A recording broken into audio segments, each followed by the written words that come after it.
cool. Okay. When I go on your page, I'm like, even in 2024, I'm not seeing no shit like what you do. Oh, thank you. Shit. God damn it. Man, god damn. What the? Episode 3, and I have VIP BRI here. Hey guys. I'm so excited. We're doing a Cinco de Brio edition. So we gotta start off with a cheers. What you want to cheers to, Bri? And we gotta look at each other in the eyes. Okay, cheers to success. Success! And more money. And more money. And good health. Good health. I love that. Yeah. Sis made a bomb margarita. Okay. How long have you been doing nails?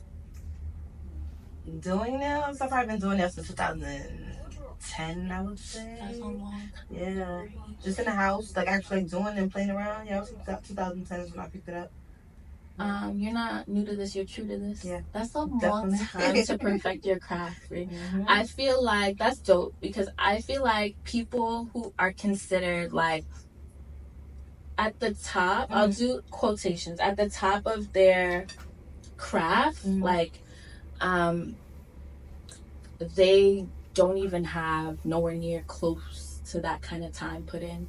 So it's so refreshing and dope to meet somebody who's literally been doing nails. Well, you know what? Nowadays people have the cheat code. Okay. That's Instagram, okay, you're right. Pinterest. So it's like tutorials are everywhere. So if you really started from the bottom, it's like how did you start doing nails? Why nails? Getting my nails done and not being satisfied with the outcome. And I used to like I used to go to Envy Nails. And I used to always go to on Jamaica Ave? Yes. Oh my god. The $15 full sets of marble. And I, like they always used to do I love like gaudy, crazy nails. And I they love always nails. did. I'm gonna put a video of your nails for you, like a close up. Thank you. Yes, I love like, you know, a lot of definition on my nails, and I always loved like getting 3D characters on my nails. They always did the butterfly, and I would see how they was like molding the acrylic. And I'm like, can you try this? Can you try that? They're like, no, just butterfly, just butterfly. I'm like, you know what? No flowers? Nothing. Well, they did do flowers, but the lady, I guess the lady I was going to, she just specialized in butterflies. So butterflies were fire, but it was just like I was getting bored with the butterflies. So I was just like, you know what? Let me just get the plain set. I used to go home, buy polishes from the dollar store, and go home and just freak my own nails. That's crazy. I have boring nails, I would say. One, I'm a nurse, and two, I like short nails. Yeah. So when I went on your page, I thought you didn't do short nails, but when we talked off camera, you said like you do whatever the client wants. It's just that we're gonna work on content. Posting. Yes. I feel like most nail techs, they are not trying to do your nails if you're gonna get a basic short set. Do you think that's true? I think it is because I feel like money-wise, like obviously the extendo clip nails is more money. I wouldn't necessarily say money-wise. Like it's just like they just get bored. They don't want to do it. And I can't really speak on other nail techs and what they do because I'm not someone who's actually looking for a nail tech. So if you're someone who loves short nails, you're going to a nail tech and say no short nails, no short nails, no short nails. It's actually kind of hard to freak a short nail set. So a lot of yes. So I would think that's the most basic. No, it's much easier to, well, in my opinion, for someone to lay out a longer acrylic. But on a short nail set, it's kind of hard to get them each nail nice and crisp and to the so you gotta be kind of elite. Yeah, it's easier. And you know, like the filing, when you do short nails, the nail file is very close to the skin. It's easier to cut. So a lot of people don't feel comfortable with shaping and actually doing short nails. So. But that's not a problem for you, Bri. No. Okay, so anytime, would you consider yourself a celebrity client? I mean, a celebrity nail artist? Yes. Because I do celebrities. Okay. That's what I saw when I went on your page. I'm like, whoa, like. I definitely consider myself a celebrity nail tech because I do celebrities, but I don't. I didn't say I was a celebrity nail tech until I got my A-listers up. When I started doing nails, I was doing celebrities, but I didn't necessarily tag myself as a celebrity nail tech until I did Nicki. Until I did that, because you know, in the nail world. It's like when you have that conversation, like, oh, you a celebrity? That's like, who's a celebrity? And then like you name names that don't really hold that weight, but when you do Nikki, it's you like, did Nikki. Oh, like, okay. and that's how I know you, Bri. Yes, that's your reputation out in the streets. The nail tech that did Nikki, did she come to your salon, Bri? No, I went to I did her nails in her home house, in her childhood home. Okay. And then I went and for the Met Gala did it at my hotel. Okay. So that's how I know you, Bri, and I think that's a dope ass like thing to have associated Thank with you. The nail tech that did Nicki Minaj, like period her, and that's so dope because you're from Queens, and she's obviously from Queens. So I know that was like a monumental thing, and I feel like I want you to know that that's like inspiring because I saw like before I had the shop, I was looking at like like people who are doing this beauty stuff and stuff like that, and you were one of the people that I looked up and I seen, and I was like, damn, like she's doing it. Girl, so why we just now meeting? Shouldn't be. You know what, Bri? I'm kind of shy, and I feel like I do stuff like this to force myself to like come out of my shell. Okay, that's dope. So I'm very shy. Believe it or not. This is definitely a challenge. Yeah, it's hard. It's like kind of like I'm comfortable right now, but like it could be like uncomfortable, and you never know. Like when I was texting you, Bri, I'm like, yo, you're like so dope just text wise. Like I feel like we was hitting it off, Bri. And I was nervous to hit you up, Bri, because I just like, I don't know, I get shy sometimes. Mind you, I'm the worst texter in the world, so I was in here dying. Our text breaks, I'm like, oh my god. I live like my celeb clients, they text me and say like, yo, you are the worst texter ever. I'm like, yo, because you working, Bri. Yes, you working. I'm working, but I also answer in my head. So I will literally reply to you like when you ask her, we got a tequila. I'm like, I answered that in my head 2 days ago. I'm like, oh my god, like, I'm the worst when it comes to texting because I'm so hands-on. So like to get like a direct answer out of me is definitely a phone call. But like text, I like my clients would be like, oh, I text you on so I can reiterate the exact I can say what they texted but me. You didn't get a chance to from start to finish. I'm like, oh my god, I thought I answered. Or like I would literally type my answer, don't press send. So damn, my texting is horrible. It's okay. It's okay. But yeah, I felt like we hit it off. But like, yeah, so that's probably why I didn't reach out to you, but I've always admired you. Oh, thank you. I seen on Instagram that you literally was in the back of the back with Fab doing his nails, which was so fab. Literally so fab. Shout out.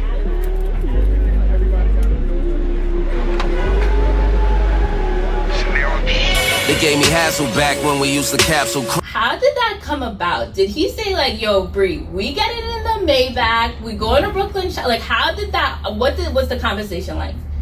He's just that fire. Like, literally, you just gotta be prepared for anything. Okay. Like, he said he wanted a manicure. He didn't say where we were doing it, how we were doing it, but you just gotta be prepared to do some fly shit with Fab. That was so cool. It wasn't planned. Fun. I just thought I was coming to do a manicure, but not at the restaurant, not in the back of the bag. So yeah, you just gotta just come prepared when it comes to him. Me, I'm more of a seasoned nail tech, but it's nail techs now who have done Nikki, who are getting big artists, but it's like literally back in the day you had to be with an agency, or so you had to have. You know what I want to like? I want to know, Bri, how did you get to start? How did you get celebrity clients? My consistency, my name, keeping my name on nails. So when you need your nails done, you automatically go VIP Bri. Okay. That consistency is exactly what it is. Like I've never been the girl who was doing nails, lashes, hair, makeup. Got it. It was like you knew me for one nails. specific Period. thing, which was nails. Exactly. Period. So that's basically it. I feel like that's the name of the game when it comes to your brand is being consistent. Definitely. So that's so dope that your consistency brought you to Nicki Minaj. So how would you say nails 10 years ago, even price wise, Bri? Oh. Nails 10 years ago to nails in 2024. What's the difference? Huge difference. Talk about it. I feel like.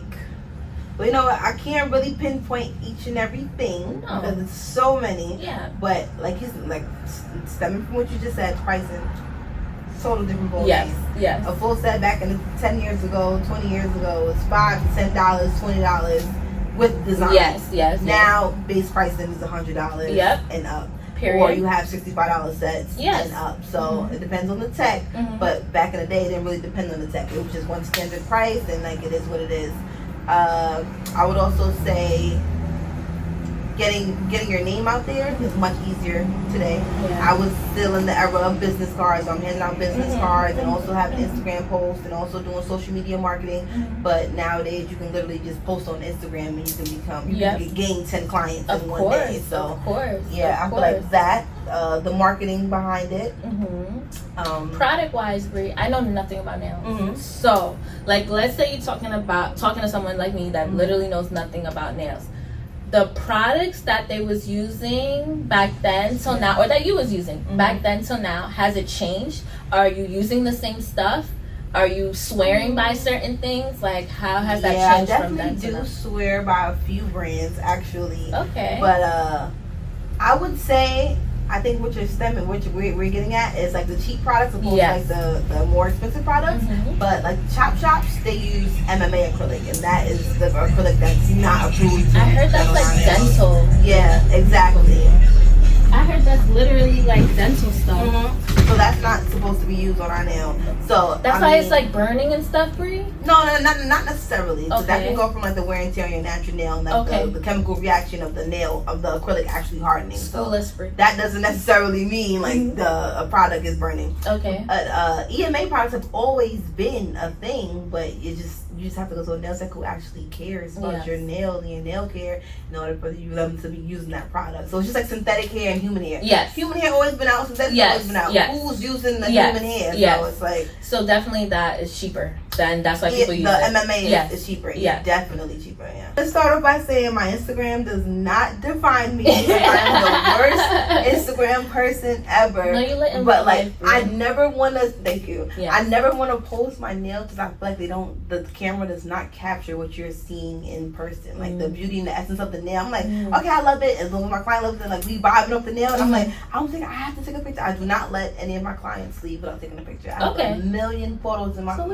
I just don't post. I just do not post. So I don't know what it is. I don't know why it is. But it's just like, I guess more so it's like, oh no, I'm like, it's like a little discouraging. Okay. But it's like, oh no, like it like as I just said, it doesn't look the same on camera. Okay, I get you. So I get you. I don't want to post it. You know, as long as they're leaving happy. But then I do have my clients who call me like, you didn't post my nails. Like, what's going on? Like, what happened? You didn't like it? Yes, exactly. Even when you say short nails, like my homegirls, they get short nails and they get like craziness on their nails. Like, you didn't post my nails. You have no short nails here. Girl. Like, girl, I love them. You love them. That's it. And I'm like, no, but you know they want to see it, and I totally get it because I'm not gonna lie. When I go to a hairstylist or a makeup artist, you'll take a picture. Okay, so take a picture of me. I kind of feel like, hello. Like, what was going on? So you like, get it. Take a picture of this. So you get it. Somebody texting you, be like, hello, excuse me. The people want the content. No, I'm gonna do better. Okay, I see that your boyfriend is very involved in your business as far as like supporting you and cheering you on and helping you, and I just want to say that like I think it's so sweet. I think it's so sweet and it's so cute that you know that he wants to see you win, because sometimes that's not always the case for us boss women, that we have a support system, and I think it's so dope. Like that's literally one of the things I know you for. She got a boyfriend that's always like helping her in the shop. That's dope. Like what more would a boss woman want? He's extremely supportive. Yes. Anything I want to do, he's down to do it. We don't always see eye to eye on my ideas because he's a Cancer, I'm a Sag, we're crazy. But sometimes, like even if he doesn't agree, I'm always trying to convince him as to why he has to pull on my side. But I'm so artsy and all over the place, and he's OCD, has to keep everything clean. So my fiance is OCD. Oh, my fiance is a Sag. Yeah. Okay. Yeah, and it works perfectly because I'm the messy one and he's the one who's like cleaning up after. So it's like okay, that helps, especially like being like a nail artist. I gotta cut this out. My fiance is a Scorpio. I don't know what silica. I'm sorry. And I had a shot before you came. I had a shot before you came. I'm weak. I gotta cut the camera. So wait, what we jumping on? Back to the boyfriend? Yes. Yeah, so I love how supportive he is. He's extremely helpful. When did you guys meet, Bri? Oh my God, girl. How did you meet? I want to know. MySpace 2009. That's crazy. Like, yes. 2009 on MySpace.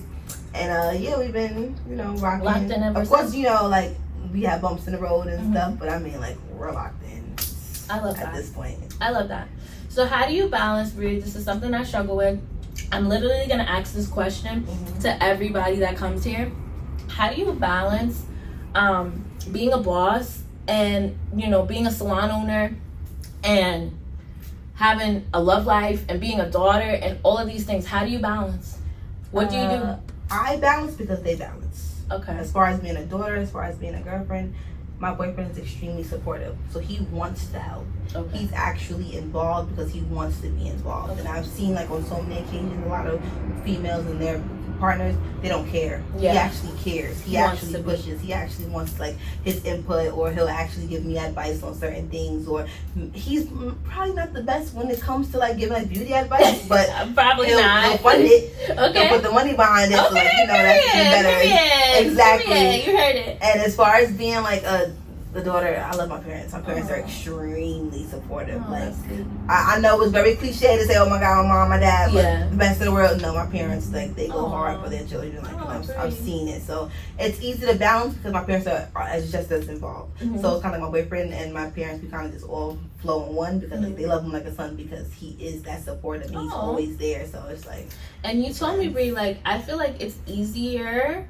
I could imagine it being easier for your parents to support you because you told me your dad has a barbershop. Yeah, he had a barbershop. Okay. My mom was a makeup artist, traveling makeup artist. My little brother, he's a barber. Okay. And I'm the nail tech, and my sister who passed away, she was a makeup artist as well. So yeah, so I feel like it's all in the family, and they could definitely relate to you. So that makes it all the more easier. And next question, Bri, is: do you have close friends and family that don't support you, or how I want to phrase it is will go to like a regular Chinese shop to get their nails done? Yes. And do you feel some type of way about it? I used to when I first started out, but I don't care. I would say like I don't want them as my client. Okay. I really don't. Like it's like my it's like you can choose to come to me, but it's like, you know, it's kind of different when it's as business minded as I'm supposed to be. It's kind of hard charging your family and your friends the exact price. Now, I know it's not hard for everyone, but for me it is, because outside of the workplace we do other things for each other. So it's like I'm someone who always wants to give a free set. Let me just do your nails. So it's like that's not business minded of me to always just want to have my close friends and my close cousins as clients. I'm not really too big on it. I would say if I see my friends go to another nail tech or another salon, it's kind of like, okay, like that's more. Yeah, but I don't really fit everyone, and they may not fit me. But as far as like my homegirls, and I just feel like, yeah, you should want to support me. But I have homegirls who do hair, and I don't necessarily like the way they do hair. But that doesn't mean like I don't want to talk to you anymore. But as far as I'm going to like Chinese shops, it's like, that's your budget. That's what it is. Like, if you can't afford it, then oh my God, if you can't afford it, if you don't like it, like to each your own. So I'm not too big on. I just see those who do support me, those who do come to me and like are consistent, and they're actually all my friends. I love that. I love that I still have clients who come to me and they pay my full price, they tip on top, and we are just like the best of friends still. So like that's a blessing within itself, but you really can't get that from like, not saying you can't get it, but like your cousins, different with your cousins, your sisters, your aunts and stuff. So it's weird, but like I definitely do have family members, friends, cousins who come to me. Like I said, pay full price, they tip. I love them to death. Check. They hold a special place in my heart. But like I don't necessarily, like starting off, your number one client and your number one supporter isn't always necessarily your best friend. Yeah, your best friend may be there to help sweep, clean up, whatever, but you don't really want to see their name on your booking site every second. It's like, I do want to open up and branch off. So it's like, I appreciate the support, but you don't necessarily have to be my number one client. And then like when it comes to business, business and family and friends don't necessarily mix. So you may not like agree with the policy. That's a whole podcast. That's a whole topic for another day. Exactly. That's why I'm not big on it. But then I do. That's why I love my clients who literally become friends, but they don't tie in our personal with business. It's like they're still paying the full price. Yes, free. How much? Okay, here's tip, and we going out later. We going to hookah. We doing this. Come to my house. I love it. Yeah. You're so lucky. You're so blessed, because a lot of people cannot. So a lot of people don't have that. So sometimes I have a few clients from when I used to do hair that literally anything that I do, they would be the first person to comment, Yep. to buy from me. Like, it's so, I wouldn't say strange, but it's so interesting to see, like, the support from like people that barely know you, who are your clients that become friends. That's so dope. Exactly. It is. I definitely agree with that. I want to ask you about tipping culture, Bri. So this is like a hot topic. I don't know why. Like, I feel like it's pretty black and white. Yeah. But what you mean by black and white? okay, so Bri, if somebody gets a set from you, the set is $150, and they don't tip you, do you feel some type of way or not? No. Okay, me either. I want my $150. That's all I ask. That's Thank you it. so No much for paying my full more, price. no less. Exactly. And I don't get it. As a service provider, we create our own prices. That's So it. so I cannot fold you. At the end of the day, you've passed 20,000 nail salons to come to me. So Thank if you decided to choose me as your nail tech and that is my price, we already considered a bill. Yes. Lots of people don't have enough money to tip, or it's just not in them, and that's okay. Yes. As long as you pay the price that I was asking, I'm perfectly fine with that. I agree, Bri. But there's like stuff online that's basically like, if you're broke, just say that. Exactly. Like, all types of like weirdness. Mm-hmm. To me, it's like, we create the price. Exactly. You should be covering everything that needs to be covered when you do that service. Exactly. And if that person does not tip you, first of all, I think it's like, you know, like you said, even adding us in their budget. Like, they may have X amount for the month, and they want to get this service done and it costs X amount. Just them coming to you, paying full price, that consistency and that loyalty, I think that's $1 million to me. Exactly. That's $1 million to me. Yes, And I don't get the drama. Those who do tip, I'm like, oh, okay, she's okay. Yeah, thanks. of course. I have some big tippers. Of course. But that is just like a whoa, that's an extra blessing, because the big tippers, they'll tip you an extra service. And you're like, okay, cool for my pockets, but I was just doing just fine with you paying exactly what I asked for. So I feel like a tip is just an extra blessing. They did not have to do that, and it's not mandatory. But like, it's not like we're working hourly, like we're waitresses and waiters, so it's like, that's different. They actually work for tips. No, we work for the service price, and then you can tip if optional. But I don't think, like, I see like a lot of nail techs they'll say like 20% gratuity. I mean, not gratuity, 20% tip add or whatever. It's like, that's crazy. on, that's so crazy. selfish. So Bri, you literally gonna make me try Doritos with guac for the first time. fire. I trust you. Oh no, it's really good. It's good, Bri. It's good. Yeah, it's fire. Okay. So you were saying, Bri, that you might go to Mexico on a solo trip. Ain't no way, I'm going. I'm out of here. I'm jealous of you. Welcome. I know, that would be dope. I wish I could. And she's Angry? Yes, she has so much built up anger. But if my sister was here, she would have told me to hop on your asses too. So I don't know why they sit there and say like, oh, ever since her sister died, she's been this way, and I've been the same exact way. Bri, we're gonna wave out now. Bye.